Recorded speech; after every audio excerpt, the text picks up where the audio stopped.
Next up's the Baltimore Ravens. So now you've got all these first contract quarterback teams, and then the Bills and the Ravens making their good offseason moves, ranging from a B to an A-. I don't know if this included Jair Alexander, but no, I mean, the most intriguing move, I can't imagine it would, but the most intriguing move to me is the way they, in the draft, got Malachi Starks late first, a safety that was talked about going, higher, just get the good football player. Second time in 4 years that they've drafted a safety who's a perceived good football player. Kyle Hamilton, now Starks. And then they get Mike Green in the second. And look, is that he falls mostly because of off-field concerns, but he does have a chance to be one of the biggest steals of the draft. And then they sprinkle in guys like DeAndre Hopkins and Chidobe Awuzie and now Jair Alexander, the buy low, once good veteran, where if you hit on one or two of those guys, they make a big impact. Yeah, and I would also give them, I don't know if any of these have, but I would give them credit for re-signing Ronnie Stanley. Like, he was a prospective free agent. They could have lost their starting left tackle. The market would have given him an absolute boatload of money based off the contracts that were getting signed for lesser players at left tackle. The Ravens kept him in the building. They kept him away from free agency. They kept one of their own. So I think that's impressive work from them, just to keep him around and lock him up, and an important move for them. Generally, the rest of their sort of free agent moves were not spectacular, but that one was important. DeAndre Hopkins is an interesting addition to them, given where he is in his career at this point. Like, it's not transformative, but it's an interesting name to add to that receiving core. And then, their draft is pretty fascinating. Like you said, there's a ton of data that says that stopping the slide of guys that fall relative to the consensus board is good business generally. Now, with Mike Green, we know there's a reason why he was sliding, right? It's an off-field thing. It's not his tape, right? Nobody was looking at Mike Green's tape and being like, man, it feels like a second rounder to me. This is somebody that had like top half of the first round tape, but there were enough concerns that teams let him fall as far as they did. But the data says that's smart business, right? The data says that has a better chance of working out than other guys that you could pick at that spot. And if it hits, I mean, that's one of the best value spots in the entire draft for them. No, it is. I think the Ravens, because they've built up enough cachet, Eric DaCosta as GM, really smart front office overall. They've built up enough cachet that I think most people don't criticize their moves. So I think that probably influences the grades, right? Like when they traded for Roquan Smith and then paid him at the time, I think it was a record contract or close to it for linebackers. Yeah. At the time, everybody was like, linebackers are overrated, don't pay them. And then the Ravens did it. It's like, man, the Ravens know something, man. They know something. What are they doing? They're ahead of the game. They're bobbing when everyone else is weaving. Like, they know it, right? They get the benefit of the doubt. So I don't know if it's like a top 10 offseason, because I'm starting with, like, it starts with a high baseline. Like, they made some pretty good moves. It's fine. It's a good offseason. But I'm actually surprised. Usually, to be high on these rankings, you need flashier moves, is my point. And I don't think any of these things are flashy. They're just good Ravens business moves, and they're probably getting the Ravens bump in the grading because they've historically been pretty sharp as far as team building goes. 25 on the composite here is the Pittsburgh Steelers. Grades are starting to get much lower here, ranging from a D to an A-, wide range, 2.17. GPA. So Sports Illustrated has an A-. Bleacher Report goes with a D for the Pittsburgh Steelers. I guess this all comes down to what you think of Aaron Rodgers. Or these may have been out there before he was official. But it feels like it would have included him, right? But I still come down to, like, I don't have, some of them assume Rodgers. I don't have a great answer for what the Steelers should have done at quarterback. I think that they're in a tough spot other than taking swings. And I go back to 5 years ago, they probably should have started taking swings as Big Ben got older. Yes. But they always, the wildest part for the Steelers is the 2 years they've absolutely needed a quarterback has been the year that there's been one or two quarterbacks in the first round. And it was almost one. Again, it was the Kenny Pickett year, and then this year Cam Ward and Jackson Dart. It's not the year where, hey, there's a plethora of QBs, go get one. So I think timing is just off for the Steelers right now, whereas I think the rest of their roster is in pretty good shape. Right. To an extent, the mistake was already made. It's a previous problem that they're repeating for some reason with the Kenny Pickett problem. so you have to look, a few teams were in the same bucket this offseason, right? Effectively having no quarterback answer and not necessarily a line of sight to get one in the draft. So you've got to start looking at, okay, Pittsburgh, the Jets, the Giants, and maybe the Saints, if they kind of knew the Derek Carr thing was on the wall. Like, you would say those 4 teams maybe, and the Raiders, if you want to throw them in there before the Geno Smith thing. Let's say 4 or 5 teams were in the same kind of bucket for quarterback problems, right? The one answer to that was Russell Wilson. This is the Giants went with him. The Steelers had him on the roster last year. One answer was Justin Fields. The Jets went with him. The Steelers had him on the roster last year. One answer apparently was Aaron Rodgers. The Jets had him. The Steelers, these teams have all just traded like non-ideal answers at quarterback because none of them had the shot at the guy. So nobody had a better idea of whether Russell Wilson or Justin Fields is a good answer than the Steelers, who had both of them in the building last year. So I don't think you can necessarily criticize them for choosing. Now, maybe you can say they wanted Fields back and he decided to go to the Jets and they could have made a harder push for that. Okay, that's reasonable. But if they decided neither of those guys was really the answer, fair enough. Nobody has a better idea than they are. The problem with that is they then basically box themselves into this world of, well, now you need Aaron Rodgers, because the alternative is you have to do the Kenny Pickett thing again and just draft Shedeur Sanders or whatever at your spot in the first round because you need a quarterback. So that's problematic when you allow that to happen, right? You basically have no leverage anymore, and you are desperately hoping that a guy who is, I mean, however you want to describe Aaron Rodgers, like a drama queen, or, I'm not sure I want to hand that kind of, leverage advantage to somebody like Aaron Rodgers at this point in his career. So that alone doesn't feel good. And that could go either way. I mean, Rodgers, he's hinted at this being his last season.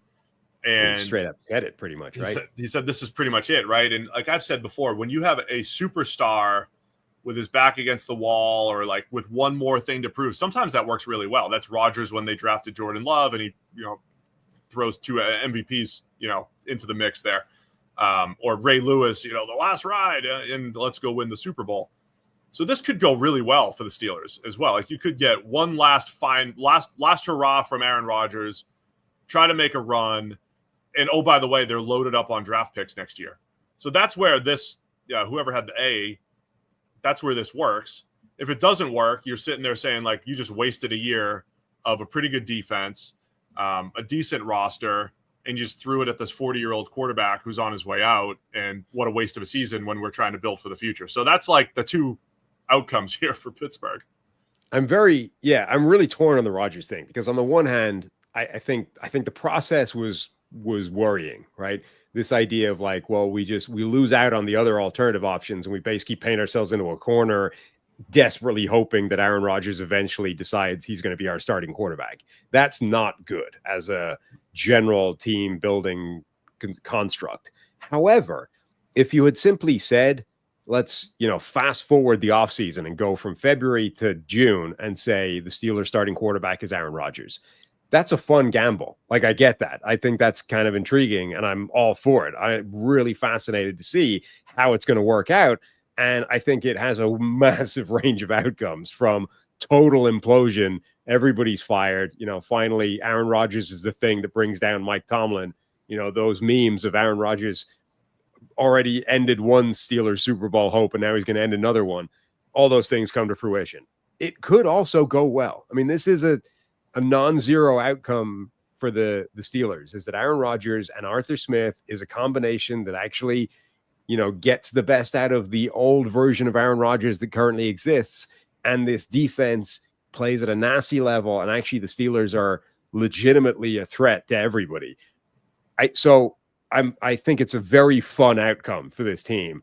I just think the process to get there was very iffy, and I can see why you wouldn't love it. It also could land it the way everything else has landed, which is like 9-8 and a first-round playoff exit. I mean, it could land right in the middle, where it's been the last few years for the Steelers. So the other thing you have to weigh is this. Again, it's this sort of weird voluntary. Like, they bring in DK Metcalf trade, and you're like, okay, that's a cool move, especially with Rodgers presumably going to join at some point. It's like, wow, that combination of Metcalf and Pickens could be exciting. And then you trade away George Pickens for pennies on the dollar to Dallas. And it's like, okay, yeah, you were going to have to pay him. And, he maybe he's a pain. And sure, maybe long-term it's the right solution. But for this offseason, it's like you just traded one receiver for another and didn't get any better. Yeah, that's where I think it's uncomfortable. It's like the half in, half out. If Pickens was still on the roster, it would feel more all in. Not saying that's right or wrong. It would feel more like, hey, you can make a run here with Rodgers. Now you have this massive wide receiver 2 question mark that you came into the offseason with anyway. You just exchanged who the wide receiver 1 actually is. All right, that's enough of that, Steve. Over 50% of the people listening to this are not subscribed right now. So click that button, and then we can get back to whatever it is Steve's telling you about. The Bengals at 2.08 GPA, 28th in the ranking here, C's across the board, with PFF giving a C+. I mean, they re-signed Jamar Chase and T. Higgins. The biggest offseason question mark was, do you re-sign T. Higgins? Do you keep the bands together? They did that. Yeah.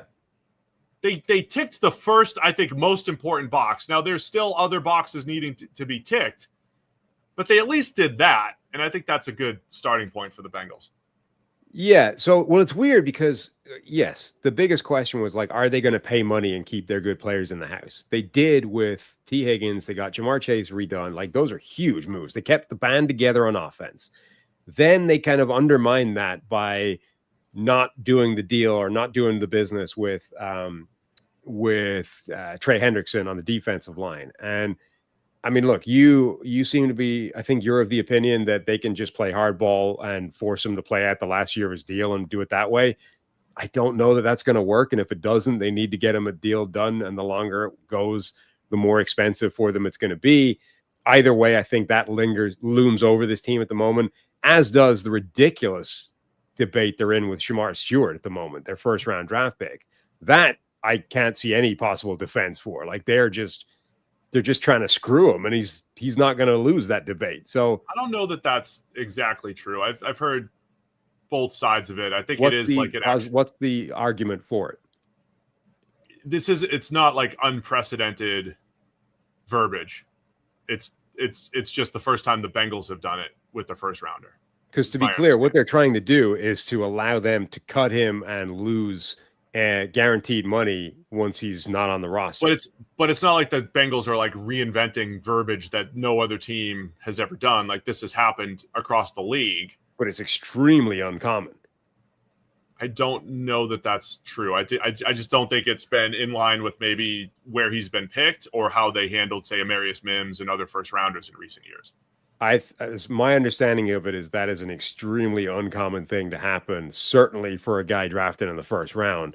So I don't see there's any way they win that standoff, and all they're doing is going like, you on the one hand, you kind of rebuilt credit and you're like, oh, see, it's different. The Bengals are different. They're paying, they're willing to do things just like everybody else. Joe Burrow has changed this franchise. And then immediately you remove all of that goodwill by nickel and diming 2 other players that you need for this year as well. Yeah, I mean, the other interesting part is the Bengals. Look, I don't mind them being this low, I guess. I disagree more with the Browns and Texans. We'll talk about that in a second. But yeah, I don't mind the Bengals being this low in the offseason. I like that Higgins is back. I don't think we talk about teams not tapping into like every advantage that you can make from a team building standpoint and how you structure contracts. I don't think the Bengals have been leaning into any of that. And then you have the fact that, did they get better on the offensive line? No, that's still a question mark. Now, was the offense still spectacular last year? Absolutely. But they could get better at running the ball in the red zone. We're nitpicking here, but like, the offensive line still has questions.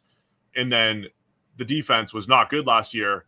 We've been saying, hey, maybe the coordinator change just helps, but they still have questions rushing the passer. I still wasn't high on Shamar Stewart, whether he's signed or not, as far as solving that. And with just 6 draft picks, 2 of them are linebackers. One of them is this high upside edge who isn't even signed yet. Yeah, it's hard to look at this offseason and say, look at all these reinforcements that were added across the board. There's as many questions probably at this point than there were at the end of the season. Yeah. I mean, I think I would give them more credit for the T. Higgins and Jamar Chase things, but they are undermining a lot of that with how they're approaching the defensive line now. All right, number 29 is the Browns, similar GPA, 2.08. And I think this, to me, it comes down to the starting point was horrible. And I think they made good decisions to help get out of it. That's where I'm at with the Browns. They range from D to a B. But I don't think this was a bad offseason for the Browns. I think 3 off seasons ago was bad for the Browns. And that made everything bad for this offseason. The Deshaun Watson move. You can't criticize them for that every year, every offseason.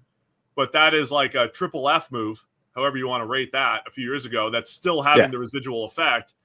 But I think given that awful starting point, the Browns are doing a decent job of digging themselves out of it now. I think this is a crazy grading. I think this is utterly ridiculous, in fact. Again, starting point, Myles Garrett demanded a trade. Instead of trading one of the best players in the NFL, they've extended him and got him locked into a new contract, albeit, one of the most expensive contracts in the NFL. But they've gone from their best player wanted at the door to he's happy again. That's good, right? The only criticism you could give them is, I thought drafting where they were, number 2 overall, is a potential gift and a way out of their quarterback hell that, as you so rightly say, they put themselves in with the worst move in NFL history in Deshaun Watson. You can debate how they got there, but they ended up with the quarterback I would have taken at number 2. Like, I would have taken Shedeur Sanders just because I think they need a way out of that. They got him in the 5th round. So they got the same guy, and they're paying him like a fraction of the money they would be paying him if they got him at number 2. And they got an extra roll of the dice, like a bonus lottery ticket with Dylan Gabriel in the 3rd round as well. So, and you can argue that if they didn't think that those 2 guys really had a chance of being that answer, that their process is way better than mine, right? Why? We don't think he's worth this spot, so we're going to trust that that the draft is correct, and we'll let him slide till day 3, and then we'll make a couple of moves and trade down and pick up the extra 1st round pick next year. And as much as Travis Hunter is special, he's unique, he's somebody that hasn't come along for decades. I still think the smart move is to pick up the 1st round pick for next year, if for no other reason than you need the quarterback, not the guy that plays corner or wide receiver. This is why I think the Jags-Browns trade was a win-win. In the Jags situation, can one, say, star player make an impact on the team in Jacksonville? I think absolutely, because you have a quarterback, you have a star receiver, you've got some talent on the defensive side. You add one Travis Hunter to the mix there, that moves the needle. In Cleveland, where the entire offensive line is unsigned for next year, you have questions at receiver. Your secondary is unsigned for next year. You have one or two dependable defensive linemen. Is Travis Hunter moving the needle there, or is it Travis Hunter plus Travis Hunter versus Mason Graham plus the 2 extra picks plus next year's first? It was just a better move for the Browns. And to your point, like if we said before the draft, look, they're going to forget. However you want to care about our quarterback rankings, but they've got our number 2 and 4 quarterbacks respectively, and Mason Graham in next year's 1st round pick, and an extra 2. That's a huge win for me in the draft for the Browns, given their starting point, which was awful and terrible and the worst quarterback contract in history. Yeah, the other point that I would make that I don't think comes up enough is there is a pretty sizable chance that Mason Graham is a better player than Travis Hunter. Like, I know Travis Hunter is seen of as special and unique, and what if he's able to play wide receiver and like Mason Graham is one of the top 5 players in this draft. If it wasn't for some weird measurements like shorter than ideal arms and he weighed in 20 pounds lower than he was supposed to, like his tape says he's the top 5 player in this draft. They may have gotten the better player in addition to the 1st round draft pick as well. Like, there's a sizable chance that that is the case. Maybe not the most likely case, but a sizable chance that they got the better player in addition to a 1st round draft pick next year. I think this is pure hate for the Browns for no particularly good reason. I think they've done a good job overall, given some challenging circumstances. That's it. They started, look, you can nitpick some of the draft picks. Fine. I would do that. They started digging this year. They started digging themselves out of this terrible hole. I think that's a good offseason for the Browns, given their awful starting point and what we saw from Deshaun Watson last year. Thanks for watching all the way to the end of our video. For more great content, click here to subscribe and here to watch another video. We'll see you again soon.